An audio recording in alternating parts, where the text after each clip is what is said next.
मंगलवार देर रात पाकिस्तान के खिलाफ ऑपरेशन सिंदूर चलाकर आतंक के खिलाफ कार्रवाई करते हुए भारतीय सैनिकों ने आतंक के ठिकानों पर हमला किया।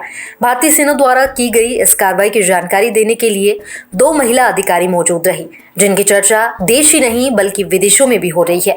इसमें से एक नाम है सोफिया कुरैशी का, जिनका खानदान 3 पीढ़ियों से सेना में है। भारतीय सेना के अधिकारी सोफिया का मध्य प्रदेश से खास कनेक्शन है। चलिए जानते हैं इनके बारे में विस्तार से।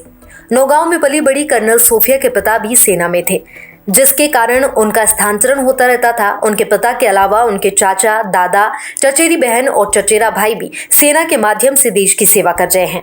इस प्रकार सोफिया अपने परिवार की तीसरी पीढ़ी है जो देश की रक्षा के लिए समर्पित है।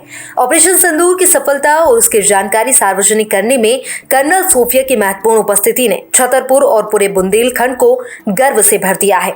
सोफिया के पिता का पुश्तैनी मकान नौगांव में ही है। बता दें 1976 में पुणे में जन्मी सोफिया का बचपन नौगांव में बीता, जहां उनके पिता का स्थानांतरण हुआ था। उन्होंने अपनी पहली से तीसरी कक्षा तक की पढ़ाई नौगांव के जीटीसी स्कूल से पूरी की। बता दें उनके पिता का तबादला रांची और फिर बड़ौदा हुआ, जहां उन्होंने आगे की शिक्षा प्राप्त कर भारतीय सेना में शामिल हुई।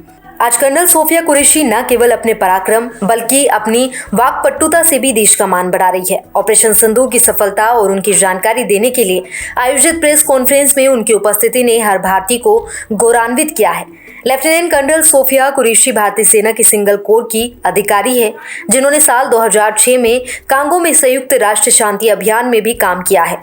यहाँ उन्होंने युद्ध विराम की निगरानी की और मानवीय मिशनों में सहायता की। सबसे खास बात यहाँ है कि सोफिया कुरैशी की शादी सेना में कर्नल तजुद्दीन से हुई है।